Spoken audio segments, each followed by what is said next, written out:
ahensya ng gobyerno para ayusin lahat ng mga dokumento para maayos ang inyong magiging sitwasyon doon. Tama? Sa loob ng 17 years, sir, nakapag-ipon ka ba? Meron naman, kapag naman ang bahay. Nakapag-ipon ka? Ang ipon? Bahay. Bahay at lupa. Pag tinatanong kita kung ano ang nagiging mo, nakapag-ipon ba? Ang sagot mo doon, ilan? Ilan ang bahay na ipon mo sila?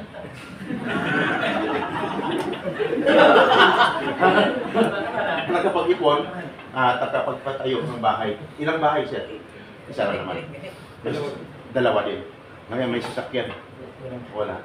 May asawa. May anak. Ilan ang anak? Dalawa. Ang asawa ilan? Dalawa din. Kuling kasi sa kamera. Sir, sabihin mo, sorry, jokes lang yun. Okay, jokes lang yun. Taga saan ka din? Kasangit. Hindi ka Batangas ka? Okay. Mabuti naman. Di ba si Sir, yan ang naging karanasan niya. Minsan naranasan mo ba na sobrang pagod ka, gusto mo nang umuwi, pero hindi mo magawang umuwi? Naranasan mo? Grabe na. Lalo na pag wala communication yung pamilya mo. Walang communication. Yan ang pinakamahirap, guys. Pag wala kang communication sa pamilya mo, ang hirap, lungkot. Yung nagbe-message lang sa'yo pag malapit na yung katapusan. Malapit na katapusan. Yan, makakarating siya. Di ba? Di ba? Alam po, kaya kadalasan OFW, ang sagot sa akin, pag tinanong ko doon sa part ko, pag tinanong ko, masarap buhay ba OFW? Hindi. Ang sagot ng mga sagot, hindi. Bakit? Hindi. Siyempre, grabe ng pagod ang dinanas mo doon, hirap.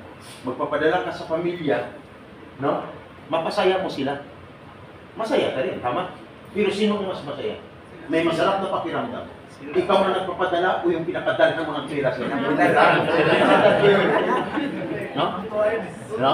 Tapos yung pinadalhan mo, first timer ka pa, guys, mga first timer, doon mo na maranasan yan.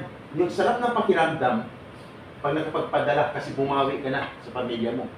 Pero tandaan mo, yung pinakamay masarap na pakiramdam, yung tumatanggap ng padala. Ikaw na nagpapadala, tama? Kasi hindi pa nga ubos, unang araw pa lang, padala, nagbibilang na yun. Anong naramdaman ng tumanggap ng pera? Sa isipan niya, wow, may kasunod pa to. Kaya tama sabi ni Sir, wala pang isang buwan, no? Nag-isip ka naman. Ang problema doon, no? Nung makapagpadala ka, wala pang isang buwan, 15 days pa lang, akala niya, yung sahod sa Pilipinas at doon pare-parehas. Iba po, by month dito, doon, monthly. By month, pag sabi mo by month, every 15 days. Kaya kung bakit maraming naghiwalay na mag-asawa dahil lang sa pagpadala ng pera, minsan akala sunod-sunod. Hindi niya lang, unang buwan okay, sunod na buwan, hindi niya lang, laging delay na ang sahod. No? First timer ha, handa niyo yung sarili niyo. Ha? Laging delay. Kaya nakaramdam na ng gutom. Yung gutom na naramdaman niya doon kasi wala namang sahod-sahod. Mas matindi pa sa naramdaman niya gutom dito sa Pidos. Bakit? Start tayo ngayon. Hanggang alas 3 ng hapon. Walang break time dito. Kasi bawal daw. Ang sabi ng uwa, dapat mahalin yung mga OFWs. No? Huwag magutuman. Kasi, kaya magkakangin si Buk. Pagdating sa Pidos, wala palang break time. Ay, fit to work pa naman yan. Kaya namin pinapidos. No? After ng Pidos, nakaramdam ng sobrang gutom. No? Nung pinari-medical uli. Ha? Kung nakuha ng pa-medical, negative. After ng pag-Pidos, pinari-medical, positive. Okay! Kaya dapat. Grabe. Ha? Nakulong ka, sir? Saudi Arabia. Sir, bakit ka nakulong? Bawal kasi sir yung part-time. Oh, anong part-time na, sir? Babae o ano? Nagpasok ako sa part-time ng massage therapy. Bawal gimrate. Kita nyo. Tapos nakulong ka, sir? 2 gabi.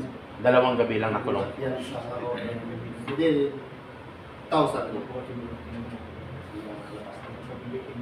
Nakulong. Ang ginawa ni Sir, extra lang, parang pangdagdag lang para sa kanyang pangailangan. One to sa akin, one plus two. 2,000 Anong naramdaman mo, sir, nung ikinulong ka? Wala ka namang ginawa masama. yung isip mo, sana hindi ka sana makagil. Siyempre, napapaaral ako sa iyo. Kapatid mo pa, pinapaaral mo. Yun sa time na yun. Salamat din. Hanap din nila ako kung saan naman ako. Nagpiyansa. Piyansa, magkano pinansa mo, sir? 7,000 piyansa. Laki-laki din yun. Sa magkano yun? Kita din ng 100,000. Grabe. Guys, first timer, narinig niyo? Sabi ni sir, kung ano lang kasi pinirman mo sa kontrata, yun ang masasunod. Bugbog ka pa. No? Bugbog ka pa. May nakaranas yan yung inatip na repeat or gahasan. May nakakaranas yan. Meron. Dito sir, mabuti na nakulong. Nung sa kulungan ka, anong naramdaman mo? Saya ka doon? Hindi. Hindi. Kasi Hindi. last day binanggabi ako nahuli. Tayo lang ako niyan hanggang alas 8 ng umaga. Umiiyak ka sir? Umiiyak ka noon? Wala naman. Sabi ko, nasumpang ko panipid. Malungkot lang. Yan guys. Yan. Yung sinasabing realidad. Nasubukan na ni sir at natag ni sir, no? Hindi madali, no? Kaya tanungin ko kayo ulit maya. Pag wala kang sahod, masarap buhay o FW, hindi. Nakulong ka, masarap buhay, hindi. Hindi. Kadalasan, hindi. O ngayon, next. Sam, ano bang pinakaras mo na part? Welfare assistance just in case of emergency. Na? Kaya lagi kong sinasabi dito, pag sumalang ka buhay OFW, alamin mo ang pinasukan mo. Tama? Kasi yung iba super excited. After dito, yung excitement is 100%. Kasi more in encouragement sa part na to. Pagdating sa pinaka-part ko, more on discouragement. Kasi bakit? Pag narinig mong sasabihin ko, mga sabihin ko dito, katakot-takot, na akala mo kakain na, okay ka na, pero after ko mag-talk, yung 100% na excitement ko, baka mauubos na. Bakit? Tuwing may nangyari, nagbabawas ako ng 20%. Bakit? Kaya unang-una sabihin ko, magpasalamat na kayo sa inyong agency. Bakit? Pag dito kayo, protektado kayo. Maraming pilos na paglabas sa certificate lang. Pagdating sa labas ng bansa, pag may problema, hindi na alam kung ano dapat gawin. Ayos? Yes, sir. Sino gutom? Kayo lahat. Ang masasabi ko lang, pasalamat kayo, ako ang speaker ngayon. Kasi kung hindi ako ang speaker dyan, hanggang dito, kahit iiyak ka dyan, ang uwi mo alas 3 pa rin. Ang oras, sa buong kapuluan, alas 2. Ano? Alas 2. Alauna 57. Ha? Alauna 57. Sabihin na natin, advance, alas 2:03. Ha? Ma'am, okay ka na? Gusto bang umabot ko ng alas 3? Hindi na. Ma'am, nakita ko naman sa sitwasyon mo. Nakita ko na sa sitwasyon ninyo. Ngayon, pag-usapan natin, kasi in case of emergency. Magtatanong lang, lahat ba yan kapag-sign ng kontrata? Yes, Sino nang kapag-sign ng kontrata? Mabilisan lang ito. Thank you. Sino hindi pa nakapag-sign ng kontrata? Kunti lang, hindi na. Wow, maraming nagbago. Dati kasi, mas maraming hindi nakapag-sign ng kontrata kaysa nakapag-sign ng kontrata. Ngayon, parang pareho na lahat, halos lahat nakapag-sign ng kontrata. Bakit ka nagtatanong ni Sir? Gusto ko nang malaman. Dahil alam ko na. Mayroong hindi tumaas na kamay, ha? Sa mga hindi tumaas na kamay. Ibalik tanong ako, sino nakapag-sign ng kontrata? Mayroon. Sino hindi nakapag-sign ng kontrata? Mayroon. Pero mayroon talaga hindi tumaas na kamay. Tatanungin ko lang kayo, sa mga hindi tumaas na kamay, ano kayo? Sabi niyo dyan, pakialam ko sa iyo. Concentrate, ha? Nagtanong ako! Dahil gusto ko lang malaman. Dahil alam ko na, mapa-ex abroad fresh timer, ayon sa batas, dapat ang isang OFW bago mag-pilos, dapat siya nakapag-sign ng kontrata. Then, after nakapag-sign ng kontrata, mag-pilos. Sabi niya ba dyan, sign ng kontrata. Bakit kami wala pa? May ibig sabihin, kung ang excitement mo kanina 100%, bawasan ko ng 20% ang excitement mo. Ang natira is 80%. At dapat, kailangan after mo magpidos, sisiguraduhin mong makaalis ka na. Bakit? Yan ang nasa batas. Ang isang OFW mo lang nag-apply at nabisahan, dapat 2 hanggang 3 buwan pa lamang. Mulang nag-apply siya at nabisahan, dapat tulang isa sa Pilipinas. Dapat nasa labas na siya ng bansa ngayon. At dapat wala na siya dyan ngayon sa kanya inuupuan. Sabi ng iba, bakit kami 10 months na nandito pa rin? Ang ibig sabihin, another 20% ang mababawas sa'yo. Ang natira is 60%. Guys, batas ang pag-usapan natin. Na dapat mong malaman. Kasi bakit? Ito ay napakalaga para sa'yo.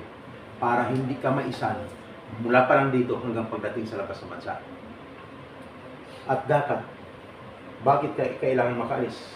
Kasi hindi ka naman kapagpilos, sign ng kontrata, ang iba na kapagbayad na ng placement fee. Pag nagbayad ka ng placement fee, ang salary mo is 20,000. Magkano dapat ang maging placement fee? 20K. Dapat equivalent of 1 month salary. Kaya kung nagbayad ka ng sobrang laki, may ibig sabihin, another 20%. Ang mababawas doon sa 60%. Sa 80%. 80%. 60, bawas sa 40 na lang. 40% na lang. Guys, focus. At dapat, pag nagbayad ka sa lugar, sa Jollibee, sa Chowking, sa Macdo, sa Small Hotel Restaurant, wala sa lawan dito talaga.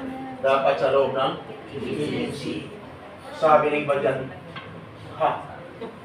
agency, bakit kami sa Jollibee? Ay ibig sabihin, another 20%. Ang ibabawas ko sa'yo. Ang natira, 20% na lang. At pag nagbayad, pag nagbayad, dapat ano meron? Meron ka o kulang resibo. Sabi ni iba, resibo? Bakit kami wala? Problema hindi. Another 20%. Ang ibabawas ko. Ang natira, wala na. Negative na sir. Sir, bakit mo sinabi yan? Yan ang nasa batas na dapat mong malaman. Kasi bakit kung nangyari sa'yo, meaning to say, you are a victim of illegal recruitment. That is a violation of Republic Act 8042 of Anti-Illegal Recruitment or 10022 as amended of Anti-Human Trafficking Violation. Kaya dapat magiging maingat. Mr. Sam, bakit alam mo yan? Kasi yan ang trabaho ko mula noon hanggang ngayon. Nag-take over lang ako.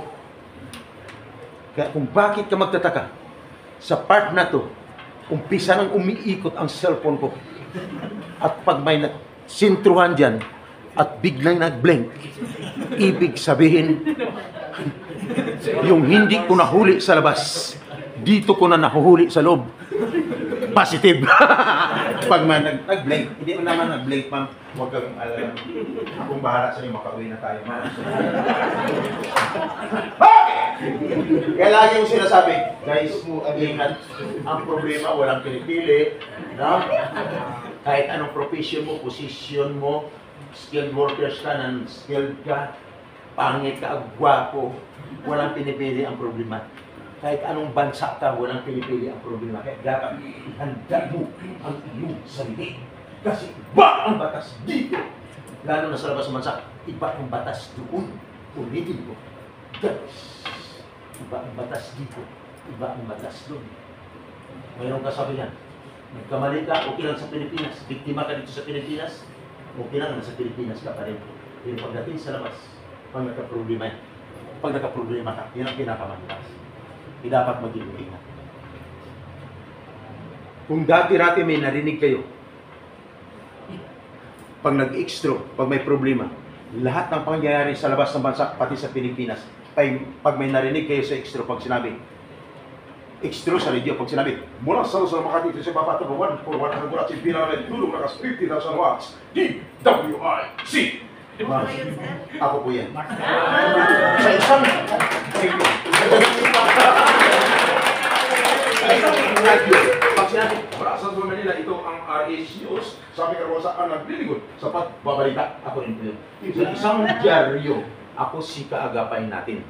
Sa isang dyaryo, guys, ako si Latigo ng bayan. Hindi po biro-biro pagdating sa parto. Sinasabi ko ang totoo para malaman mo. No? Kasi ayaw ng agency. Pag nagka-problema, hindi mo alam. Hanggang pagdating sa labas na masa, hindi mo alam. Pag nagka-problema, hindi mo solusyon ang problema mo, pati agency aplikado. Kaya pasalamat kayo sa inyong agency. Dahil dito ba yung pinatigas?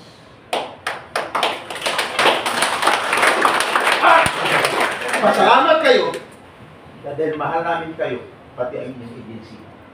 Ayos ba? Ayos. Naalala niyo ba si Sarah Balabagan? Oo. Ano si Sarah? Ang sagot ng isa dito noong nakaraan siya, babae. Isang babaeng OFW, katulad nila ni Ma'am, kaya lang household. Nakulong at tinatulan ng kamatayan. Bakit? Napatay niya ang kanyang anak. Self-defense ang kanyang ginawa. Nung inatid ko siya na repeat o gasain, ang kanyang ginawa, lumaban. Ang pinagtanggol ang kanyang sarili. Hanggang sa mapatayan. Kung kaya, kapalit, ikinulong siya. Hindi natulad.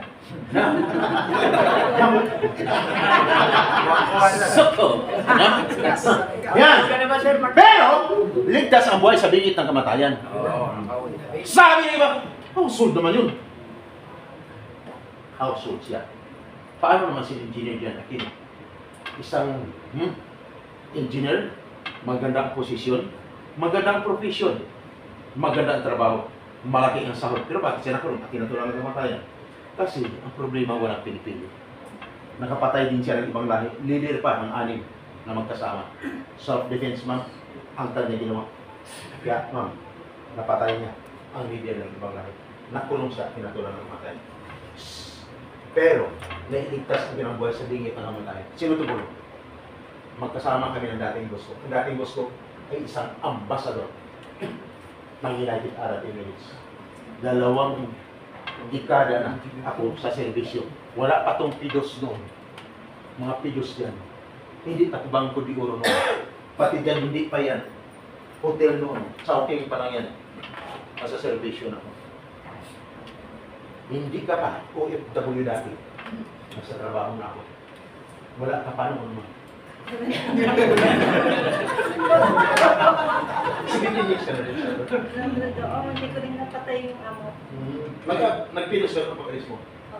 Saan ka nagpilos? Ay, hindi ko lang matanda. Hindi mo na matandaan. Nakita mo ko rin sa pinagpilosan mo. Nakita mo ko rin. Tama sa loob mo. Kasi sa pinagpilosan mo, wala naman talaga ako doon. Kama din, no? Ngayon mo lang ako nakita, ma'am. Kasi nandito ako ngayon. Kaya ngayon, yan.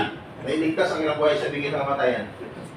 Kami, magkasamang gusto dati. Ang dating gusto ay isang ambassador ng United Arab Emirates. Ako, hindi. Nung umuwi siya ng Pilipinas, nagiging ALRC chairman ang boss ko, sir. Ako, hindi. Year 2013, sumarang sa politika ang boss ko, nagiging congressman. Ako, hindi. At the same year, humiwalay ako sa boss ko, year 2013. Ma'am, ang boss ko ay namatay. Ako. Kaya ako nandito na yun, ma'am. Salamat tayo kay Lord.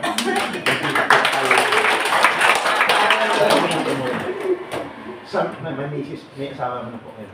May asawa na po kayo. Ilan? Okay. Kayo kayo. Okay. May asawa na rin po ako, ma'am. Huwag kang mag-alala. Ganito. Sa asawa ko, ma'am, kalma ka lang yan. Huwag kang malungkot. Ako rin po tumulong sa tatay ng asawa ko. Ang kaso, illegal dismissal. Year 2001 nanalo sa kaso illegal dismissal. Sinampahan niya ang kanyang boss na general, retired na general ng kaso, nanalo year 2001. Ang reward, 750,000. Nakarating sa akin ang sumbong, 2005. Hindi pa rin nabayaran. Kasi bakit? Kumubra ang abogado ng 50,000. Pinakita pa ng arbiter. Sinilit ko, naawa ako. 40 probinsyano yung matanda. Pinatulog ang kaso. Sabi ko sa akin, arbiter, saan ang bahay ng abogado? Tinuro sa akin, sa Quezon City. Nung tinuro sa akin, pinuntahan ko at ang anak ng kumplinan. Pinuntahan namin, pagbukas ang pintuan, sabi ko, ituro mo ang mukha ng abogado. Pagbukas ang pintuan, sa may Torrens, Quezon City. Pagbukas, saan po kayo? Sir, siya po. Pero, may problema.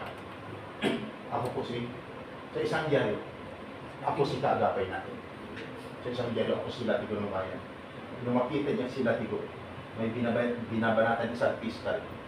Sabi niya sa akin, ang problema ko, pag-usapan natin. Yung siya pagtulungan ng abogado. Inakyat ko ang NLRC. Sunod na inakyat ko ang Congress. Kasi may anak na congressman. Pangatlong inakyat ko yung Senate of the Philippines. Kasi may asawang senadora, matalino at matapang.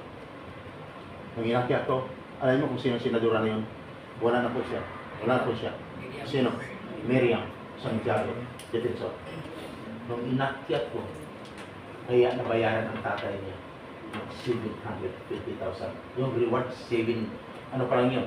2001. Nabayaran. Sa taon na yun, 2005. June. Nabayaran. Sa sobrang tuwa ng tatay niya. Kasi libre naman ang servisyo ko. Sabi niya sa akin, Mr. Sam, dahil sobra mong bayad, walang kapalit ang servisyo mo, Mr. Sam. Pinainom pa kita ng bukod juice noon. Umaga. Malamig yun, Mr. Sam, pero hindi mo ininom. Sabi ko, tama. Tayo, kasi pag ininom ko, patay ako. Mapasma ako, ma'am. Umaga, bukod juice. Sabi, di ba, Mr. Sam, babawi ako sa'yo. Ano yan tayo? Ma'am, ang sabi sa akin, Mr. Sam, ibigay ko na sa'yo yung anak ko. Marinig sa aking dalawang tayo na.